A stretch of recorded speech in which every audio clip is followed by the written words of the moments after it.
اعوذ باللہ من الشیطان الرجیم بسم اللہ الرحمن الرحیم۔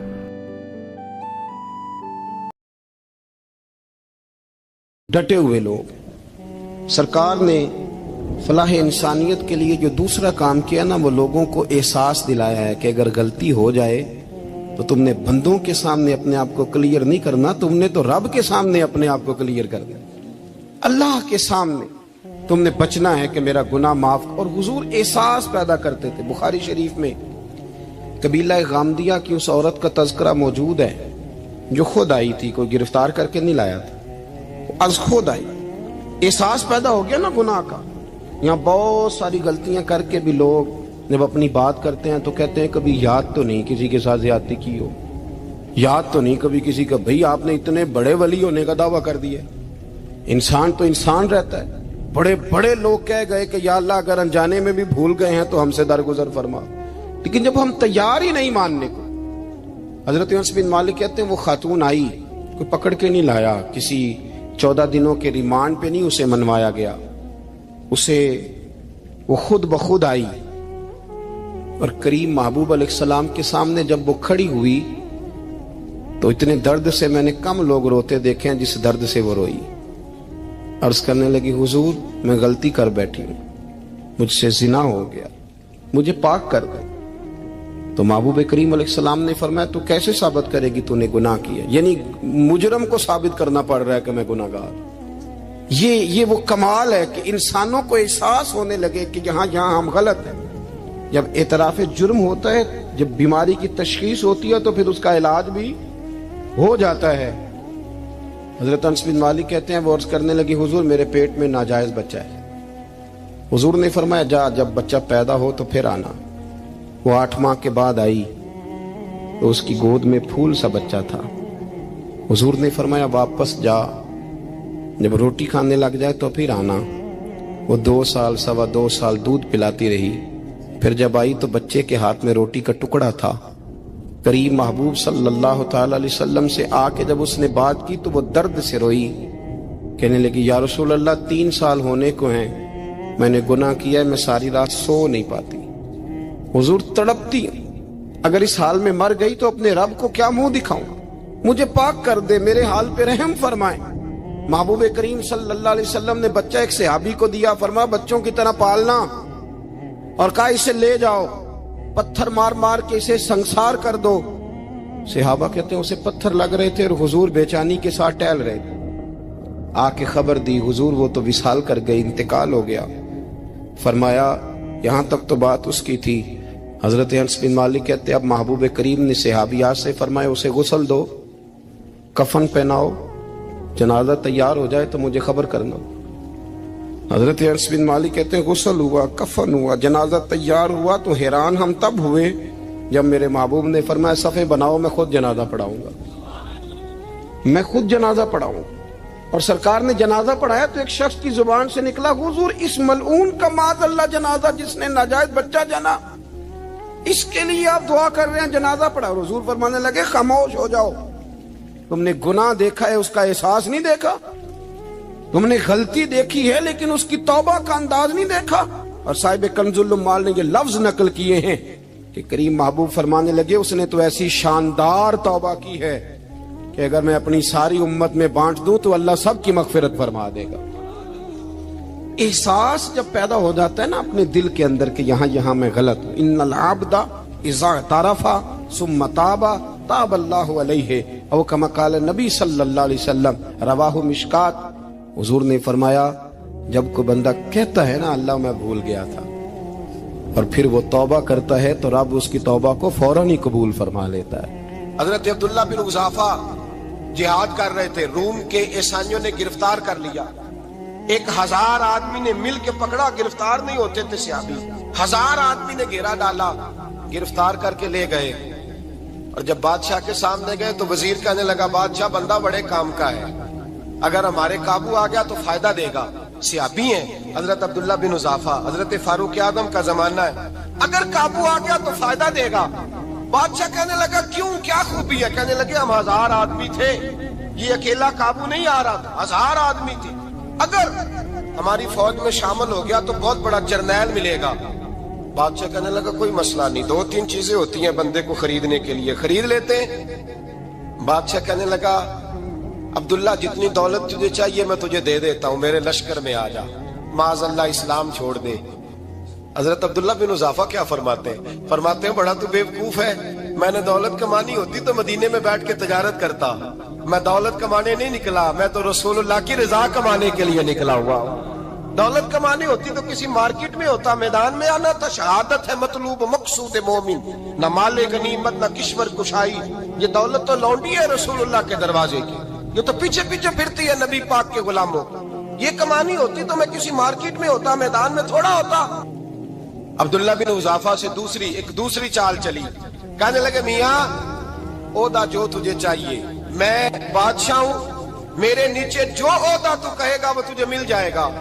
حضرت عبداللہ بن حذافہ کہنے لگے شاید تجھے پتہ نہیں میری تعریف کیا ہے، شاید تو جانتا نہیں میری تعریف کیا ہے۔ کہا صاحب کی کیا تعریف ہے؟ کہنے لگے میں رسول اللہ کا صحابی ہوں اور کائنات میں سب سے بڑا عہدہ مصطفیٰ کے صحابی ہونے کا عہدہ ہے۔ صحابہ وہ صحابہ تھے جن کی ہر صبح عید ہوتی تھی، خدا کا قرب حاصل تھا، نبی کی دید ہوتی تھی۔ فرمایا میں نے حضور کے جلوے دیکھے ہوئے ہیں، مجھے عہدے کی ضرورت ہی نہیں، اور میں نے عہدہ لینا ہوتا تو میں سیاست کرتا، میں تو شہادت لینے نکلا ہوں میدان میں، عہدے کا میں نے کیا کرنا ہے۔ اب بادشاہ کہنے لگا اسے قتل کر دو، وزیر کہنے لگا نہیں ایک بات اور ہے، مجھے ایک چال اور چلنے دو۔ کہا وہ کیا؟ کہنے لگے میری بیٹی بڑی خوبصورت ہے، مجھے موقع دو اپنی ہی بیٹی کو سجا بنا کے، وہ جوان جس کی جوانی اتنی بڑی ہے کہ 1000 آدمی مقابلے میں کھڑا نہیں ہوتا، اس جوان کے کمرے میں رات کی تنہائی میں بنا سوار کے بی بی کو بھیجا۔ وہ بی بی کہتی ہے میں ساری رات بن سور کے اس صحابی کے کمرے میں بیٹھی رہی، لیکن یہ کیا شخص تھا، ساری رات ہی مسلح پہ بیٹھا رہا، ساری رات ہی، کچھ دیر تھک جاتا تو یہ کریم رسول پہ درود پڑھنا شروع کر دیتا۔ بی بی کہتی ہے سحری ہو گئی تو میں نے چھو کے دیکھا کہ انسان ہے کہ جن ہے، یہ بندہ ہے کہ فرشتہ ہے، چھو کے دیکھا۔ کہنے لگے پیچھے ہٹ جا، میں نے کہا میں نے تو سنا تھا تو 1000 کے مقابلے میں ہے اور تو اتنا بے حس ہے کہ بنی سوری دلہن بیٹھی ہے، تو نے نظر نہیں کی؟ عبداللہ بن حذافہ، بی بی کہتی ہے نظر پھر نہیں اٹھائی، نظر پھر جھکی ہوئی ہے۔ کہنے لگے بی بی میں مجبور ہوں، اب میرے اوپر کوئی حسن نہیں چلتا، میں نے جلوائے بدوحا کا دیدار کیا ہوا ہے، اب میری نگاہوں میں جچتا نہیں کوئی، اس لیے کہ جیسے میرے سرکار ہے ایسا نہیں کوئی۔ کبھی بھی اب نہیں کسی کا میرے اوپر جادو چلتا، میں نے مصطفیٰ کو، اور کہا ذرا پیچھے ہٹ کے بیٹھ، مجھے میرے رسول نے غیر محرم سے بچنے کا حکم دیا ہے، ذرا پیچھے ہٹ کے بیٹھ۔ سحری کا وقت تھا، وہ بی بی کہتی ہے اس نوجوان کے جملے میرا سینہ چیر گئے، کلیجہ پھٹ گیا، چیخ نکلی، میں کفر کے عالم میں روئی۔ میں نے کہا مجھے بتا تو صحیح، آخر یہ جذبہ کہاں سے ملتا ہے، آخر یہ روشنی تو میں نے دیکھی نہیں، کہاں سے آتی ہے؟ ایک میرا باپ ہے جو بنا سور کے مجھے تیرے کمرے میں چھوڑ گیا، بتلا یہ کہاں سے کیف آتے ہیں؟ عبداللہ بن حذافہ کہنے لگے اگر کیف لینا ہے تو تو بھی میرے مصطفیٰ کا کلمہ پڑھ جا، آجا دروازے رسول پہ جھک جا، مل جائے گا۔ سویرے دروازے پہ باپ آیا بیٹی سے رزلٹ لینے، دروازہ کھولا تو بیٹی نقاب پہنے باہر آئی۔ باپ کہنے لگا کیا بنا؟ کہنے لگی پیچھے ہٹ جا، تو غیر محرم ہے، کافر ہے، میں مسلمان ہوں۔ اس نے کہا کیا ہوا؟ کہنے لگی تیرے جیسے کو باپ کہوں، تیرے جیسے کو جو مجھے استعمال کر رہا تھا، میں تجھے باپ نہیں مانتی، میں اب رسول والی ہو گئی، میں حضرت فاطمہ کی کنیزہ ہو گئی، میں اب نبی کریم کی خادمہ ہوں، خبردار میرے قریب نہ آنا۔ یہ داؤ بھی ناکام ہوا۔ اب حضرت عبداللہ بن حذافہ کے سامنے موت کھڑی کی، ایک کڑا میں تیل گرم کیا، کہنے لگے تجھے اس میں جلایا جائے گا۔ حضرت عبداللہ بن حذافہ رضی اللہ تعالیٰ عنہ جب جلنے کے قریب ہوئے تو رونے لگے۔ روم کا بادشاہ کہنے لگا شاید ڈر گیا ہے، کہنے لگے اب سمجھ آئی ہے، اب تجھے پتا چلا ہے، چلا آ جا۔ حضرت عبداللہ بن حذافہ کہنے لگے تو کافر ہے، تیری کافروں والی سوچ ہے، اس لیے نہیں رویا کہ موت سے ڈر گیا ہوں، میں تو اس لیے رویا ہوں کہ ایک جان ہے، وہ نبی پاک پہ قربان ہو رہی ہے، کاش رب مجھے 1000 جان دیتا، میں ساری مصطفیٰ پہ قربان کر دیتا۔ ایک سنار نے گلی میں ایک یتیم چھوٹے سے بچے کو گھومتے دیکھا تو سنار بے اولاد تھا، بچے کو اٹھا کے گھر لے آیا۔ 18 سال اس بچے کی پرورش کی، اس کو پالا پوسا جوان کیا۔ سنار کے پاس وہ دکان پہ چلا جاتا، وہ کئی دفعہ دکان پہ رہتا، کئی دفعہ گھر میں رہتا۔ ایک دفعہ وہ دکان پہ تھا، بچہ گھر تھا، 18 سال کا جوان، اس کی بیوی اکیلی تھی۔ وہ جس نے ماں بن کے پالا تھا اس نے اسی پہ حملہ کر دیا، اس کا بازو بری نیت سے تھاما، بیوی چیخی۔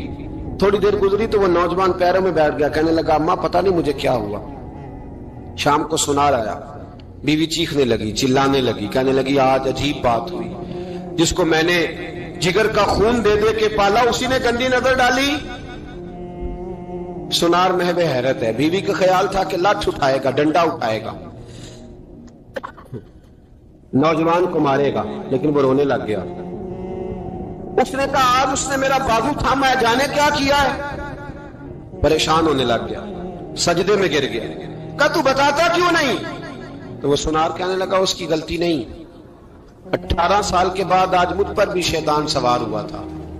ایک عورت آئی تھی، وہ اپنے بازوؤں میں چوڑیاں پہننا چاہتی تھی تو میں نے بھی گندی نظر سے ہاتھ ڈالا تھا، رب کریم نے مجھے فوراً اس کی سزا دی۔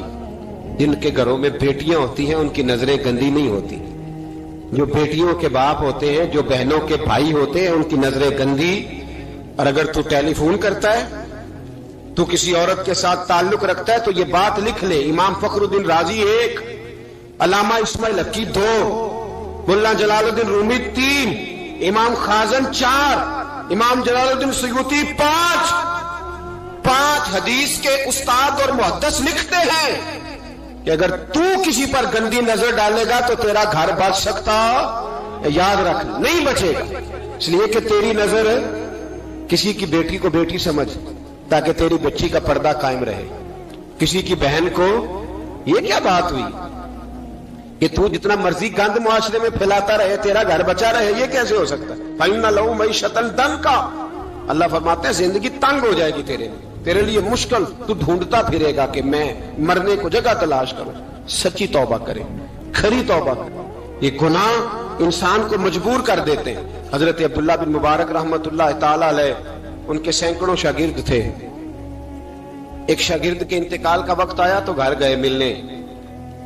آپ کہتے ہیں میں نے زور لگا لیا پر اس کی زبان پر کلمہ جاری نہیں ہوا۔ میں اسے کہتا کلمہ پڑھ پر اس کی زبان پر جاری۔ اللہ اکبر، بہت بڑی نعمت ہے، دعا فرمائیں اللہ ایمان کی موت عطا فرمائے، ایمان کی موت دے اللہ کریم، ایمان کی موت دے۔ ایسے بھی لوگ دیکھے ہیں، مسجد نبوی ہے، رسول اللہ کا شہر ہے، سر سجدے میں ہے، روح پرواز کر گئی، روح پر کتنا نصیبوں والا ہے، کتنا نصیبوں والا ہے کہ مسجد نبوی میں سر سجدے میں رکھا ہے اور اللہ تبارک و تعالیٰ نے محبوب کے قدموں میں موت عطا فرمائی۔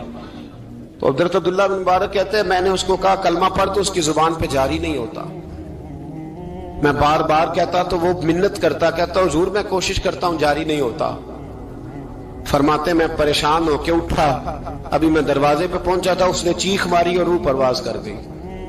بچے رونے لگے، بیوی رونے لگی، تو میں نے اس کی بیوی سے کہا کہ جرم کیا کرتا تھا، اتنا بڑا پاپی پہ کلمہ جاری نہیں ہوا۔ اس کی زوجہ کہنے لگی حضرت جی 2 گناہ تھے اس کے، ایک تو یہ شراب کا عادی تھا، روکتی تھی باز نہیں آتا تھا، اور دوسری بات یہ کہ یہ اپنی اماں کا نافرمان تھا، وہ 2 گلیاں چھوڑ کے رہتی ہے، یہ کبھی ملنے نہیں گیا تھا، اس بوڑھی کا کلیجہ اس کی طرف سے بڑی تکلیف میں تھا۔ تو حضرت عبداللہ بن مبارک کہنے لگے جا تو بھی دعا کر، اس کی ماں کو بھی کہہ دعا کرے کہ یہاں تو یہ کلمہ نہیں اسے نصیب ہوا، اللہ کرے اللہ آخرت کی منزلیں اس کی بہتر فرما دے۔ یہ حدیث سنانے لگا ہوں، حدیث ہے، حدیث رسول ہے۔ جوان خاص کر کے ذرا میری بات پہ توجہ کریں، اور بزرگ خاص کر توجہ کریں جنہوں نے تربیت کرنی ہے۔ سنیں، حضور کی بارگاہ میں ایک نوجوان آیا ہے، یہ سنگ میل ہے حدیث، اس کو یاد رکھنا۔ عرض کی حضور میں سارے گناہ چھوڑ سکتا ہوں، زنا نہیں چھوڑتا، حضور مجھے زنا کی اجازت ہونی چاہیے۔ میرے حبیب نے تھپکی دی، بٹھا لیا۔ میں کہتا ہوں حضور نے گناہگاروں کو معاشرے سے کاٹا نہیں، ان کی تربیت فرمائی ہے، ان کی تربیت فرمائی ہے، ان کو قریب فرمایا۔ میرے حبیب کریم صلی اللہ علیہ وسلم نے فرمایا ادھر آ بیٹھ جا، بیٹھ گئے۔ حضور نے فرمایا تو پسند کرتا ہے؟